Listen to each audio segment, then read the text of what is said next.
Halo Sobat Edson, salam pintar. Jumpa lagi dengan Kak Mahdi, tutor fisika edson.id. Dalam video kali ini, Kak Mahdi akan menyampaikan materi gerak lurus bagian yang ketiga.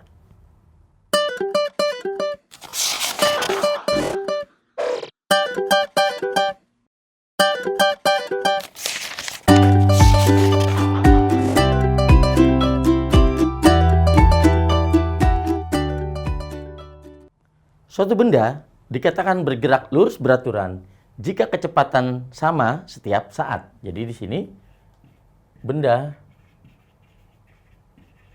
bergerak lurus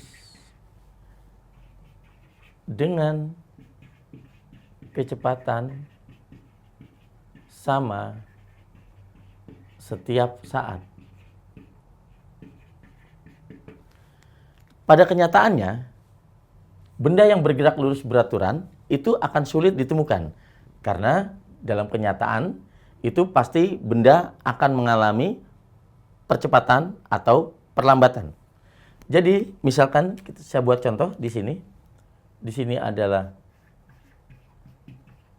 posisi, kemudian di sini waktu. Kita bikin tabel seperti ini. Pada posisi 0 meter, waktunya 0 sekon. Lalu pada 4 meter, ini 1 sekon. Kemudian pada posisi 8 meter, 2 sekon. Posisi 12 meter, 3 sekon. Posisi 16 meter, 4 sekon. Misalnya seperti ini posisinya. Jadi, bisa kita gambarkan dalam suatu grafik antara posisi di sini, X adalah posisi dalam meter, ya. Kemudian dalam T, waktu, itu dalam sekon. Jadi kalau kita buat grafiknya, pada posisi 0, X0, waktunya 0. Ketika posisinya 4 detik, yaitu di sini, saya misalkan 4 di sini, maka waktunya adalah 1. Lalu ketika posisinya 8 meter, maka ini waktunya adalah 2 detik. Ketika posisinya adalah 12 meter, maka di sini adalah 3 detik. Lalu pada posisi 16 meter, maka waktunya adalah 4 detik. Jika titik ini kita hubungkan, maka kita akan mendapatkan satu buah garis lurus yang satu buah garis lurus. Ini berupa garis, sebutannya garis linear. Jadi, seandainya di sini kita mau hitung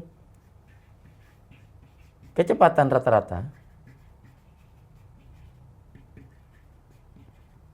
itu dalam selang waktu tertentu yang sama akan sama. Jadi di sini kita misalkan kecepatan rata-rata adalah dari X posisi detik keempat, dari posisi awal, dibagi dengan T4 min T0. Jadi kita bisa lihat di sini, untuk X4 artinya posisi pada detik keempat, posisi pada waktu 4 detik, itu adalah 16 di sini. Pada T-nya 0, maka posisinya juga 0. Per T4 berarti 4 dikurang 0. Sehingga di sini bisa kita tuliskan 16 bagi 4, yaitu 4 meter per detik. Untuk rumus jarak dari gerak lurus beraturan, itu bisa kita tuliskan sebagai S sama dengan V dikali dengan T. Jadi, di sini persamaan untuk gerak lurus beraturan, di mana S di sini adalah sebagai jarak yang ditempuh dalam satuan meter, satuan internasionalnya. Kemudian untuk V-nya itu adalah kelajuannya, ya, nilai dari kecepatan adalah kelajuan dalam satuan meter per detik. T-nya ini adalah waktu dalam sekon. Jadi, sebagai contoh di sini, sebagai contoh, sebuah mobil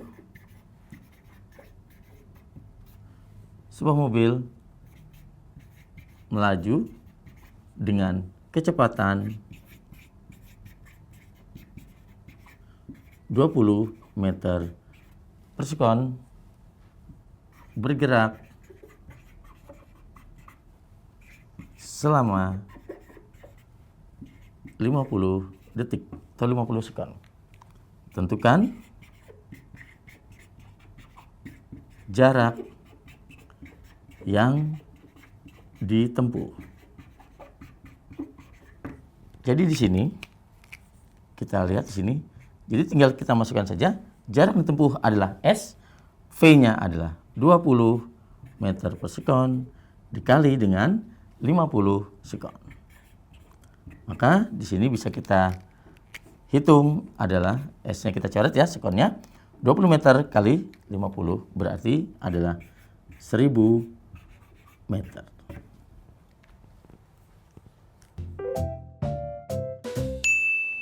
Gerak lurus beraturan sulit ditemui pada kehidupan sehari-hari.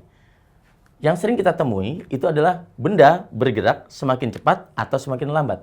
Jadi, kecepatan benda itu yang sering kita temui adalah kecepatan benda semakin cepat atau semakin lambat.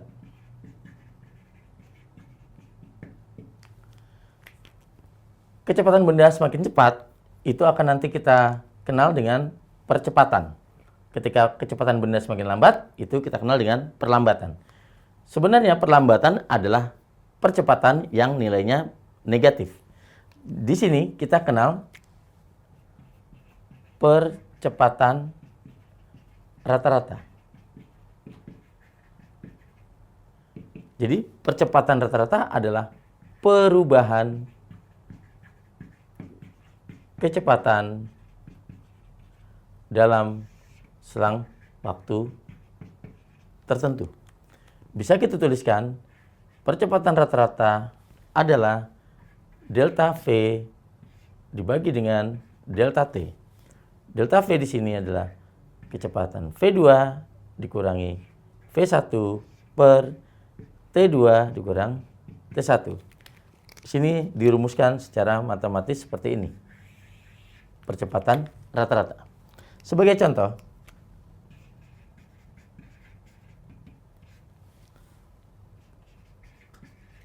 mobil C bergerak dengan kecepatan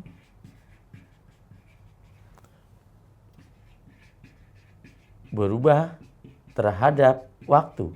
Artinya tidak dalam kecepatan konstan. Memenuhi persamaan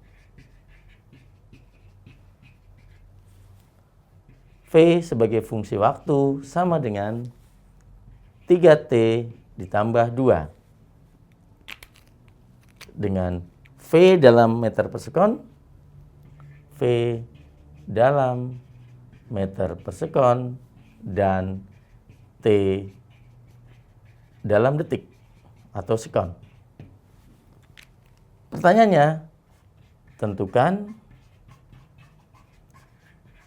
percepatan rata-rata mobil C dari T sama dengan 1 detik sampai T sama dengan 3 detik. Oke. Jadi mobil C bergerak dengan kecepatan berubah terhadap waktu memenuhi persamaan VT sama dengan 3T ditambah 2. V dalam meter per sekon dan T dalam detik. Tentukan percepatan rata-rata mobil C dari T1 detik sampai T3 detik. Jadi kita tuliskan seperti ini. Persamaannya itu adalah V sama dengan 3T ditambah 2. Ya, kita nggak usah dalam T di sini, jadi sini fungsi sebagai fungsi waktu ya. Nah, berarti kalau kita mulai dari T1 itu adalah 1 sekon, kita masukin ya, kita masukkan saja ke persamaannya menjadi V1. Berarti 1 detiknya kita masukkan ke T. Artinya 3 dikali 1 ditambah 2. Berarti 5 meter per sekon. Kemudian untuk T yang kedua adalah 3 sekon. Ya, 3 sekon. Berarti di sini 3 sekon dari sini ya. T1 sampai 3 sekon.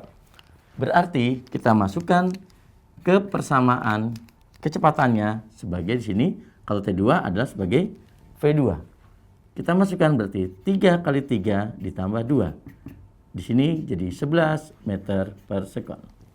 Jadi percepatan rata-ratanya bisa dituliskan A sama dengan V2 dikurang V1 per T2 dikurang T1. Jadinya percepatan rata-rata V2-nya adalah 11 dikurangi V1 adalah 5. Dibagi dengan T2 adalah 3 ya, dikurang 1. Jadi percepatan rata-ratanya adalah 11 dikurang 5, 6. Dibagi dengan 3 dikurang 1 adalah 2. Jadi percepatan rata-ratanya adalah 3 meter per sekon kuadrat. Begitu Sobat Edson. Perubahan percepatan yang sangat singkat itu kita sebut dengan percepatan sesaat ya. Jadi percepatan sesaat di sini adalah perubahan kecepatan dalam waktu yang sangat singkat.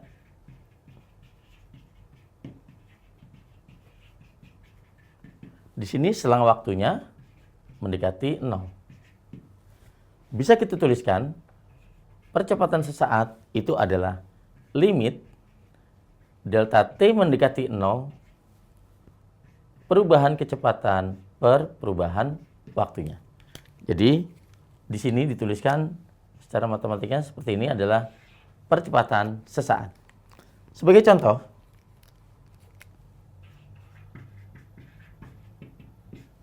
melihat soal sebelumnya yaitu mobil C bergerak ya, memenuhi persamaan kecepatan Vt sama dengan 3T ditambah 2. Berarti artinya kecepatannya berubah terhadap waktu karena di sini ada fungsi waktu ya. V dalam meter per sekon dan T dalam sekon. Pertanyaannya adalah percepatan sesaat pada T sama dengan 1 sekon. Ya, percepatan sesaat. Nah, tadi sudah kita ajarkan dengan cara penurunan dari persamaan.